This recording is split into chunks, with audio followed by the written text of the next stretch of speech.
Ini memang hari ini hari bahagia untuk Mas Valentino Simanjuntak.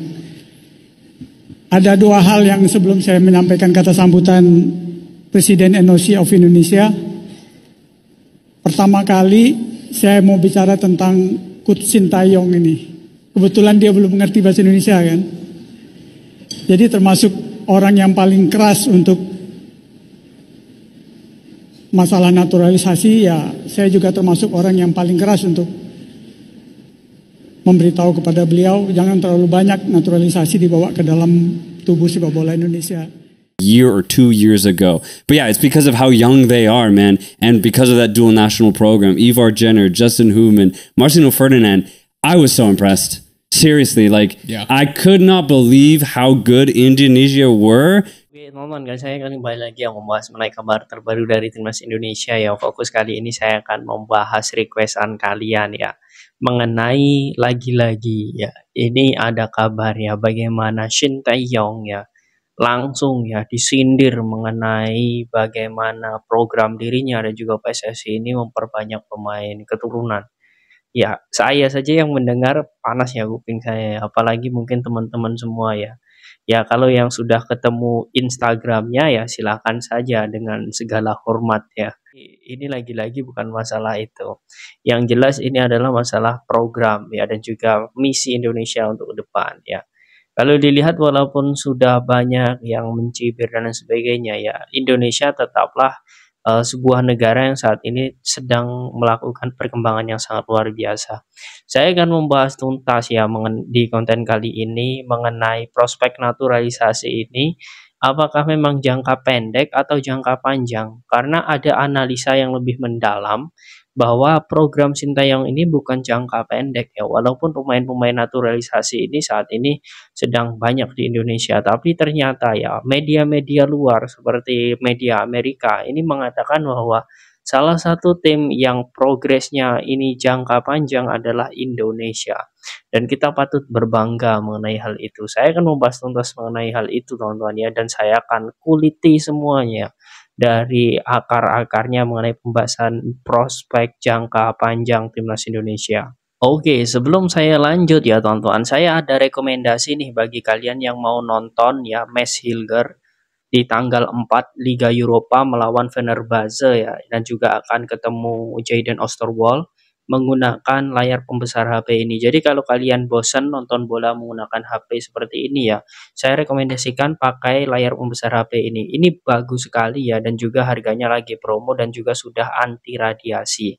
Apalagi nanti ya di tanggal 10 kita juga akan bertemu Bahrain, tanggal 15 kita bertemu China.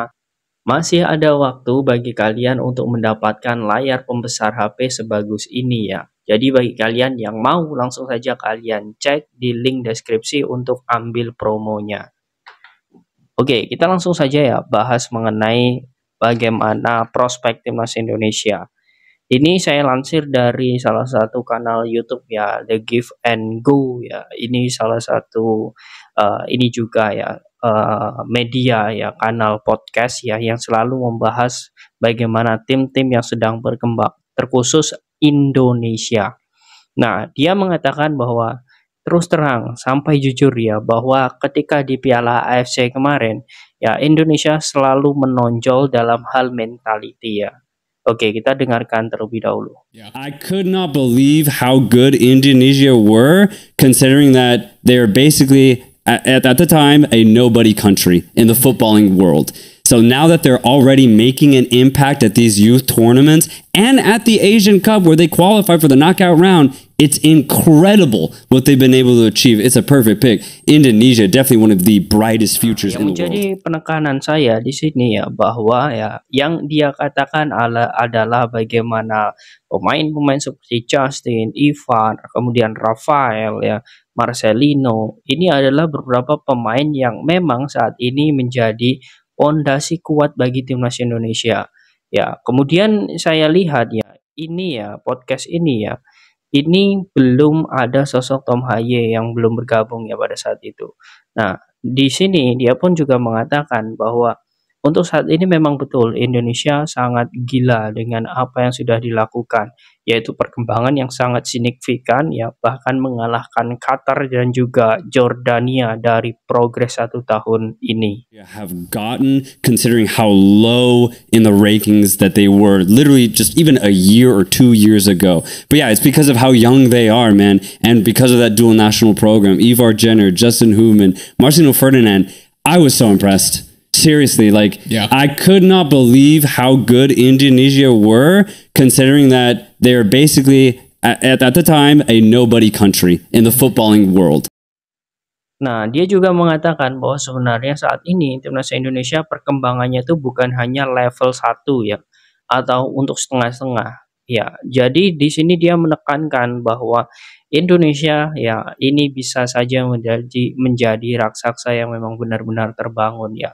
Untuk saat ini memang betul ya, untuk 2026 ya, itu kemungkinan besar Indonesia untuk lolos di Piala Dunia itu masih 50-50. Tapi untuk jangka panjang hingga 2030 ya, mereka ya berempat ini ya, mereka sangat yakin Indonesia bisa lolos berkat beberapa pemain yang memang dimilikinya.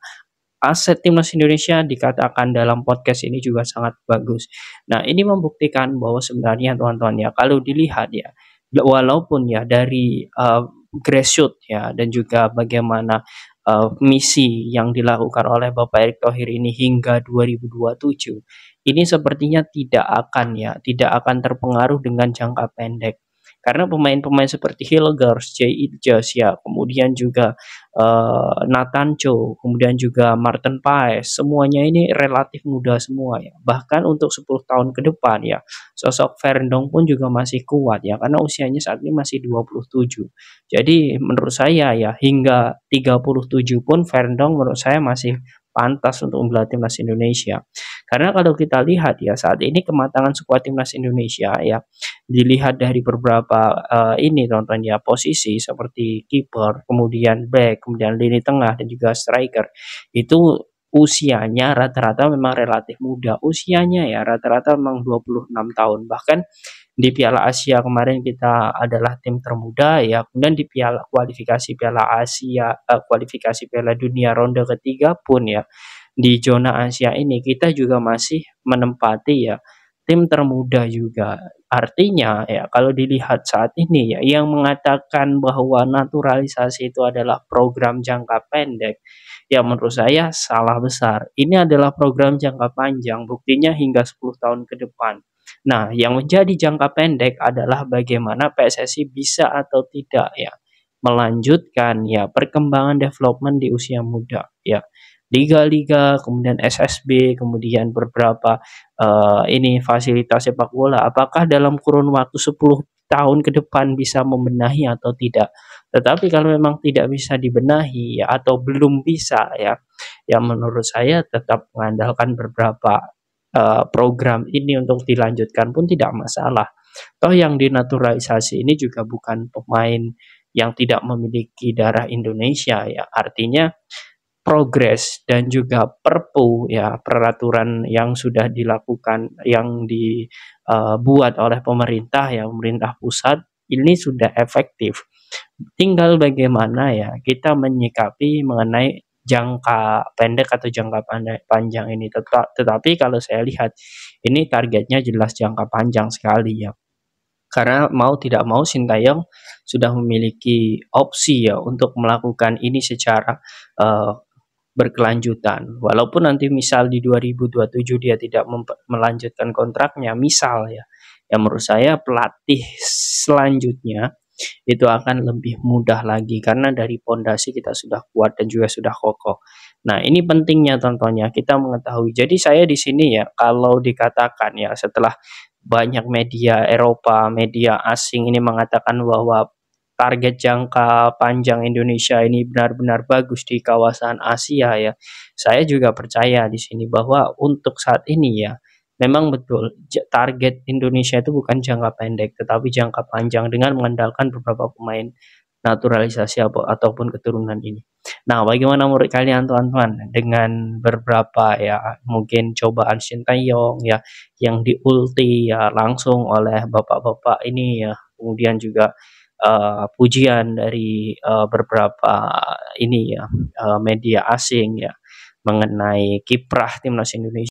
Ya, apakah kalian yakin untuk ke depannya timnas Indonesia akan lebih baik lagi? Silahkan kalian tulis di kolom komentar.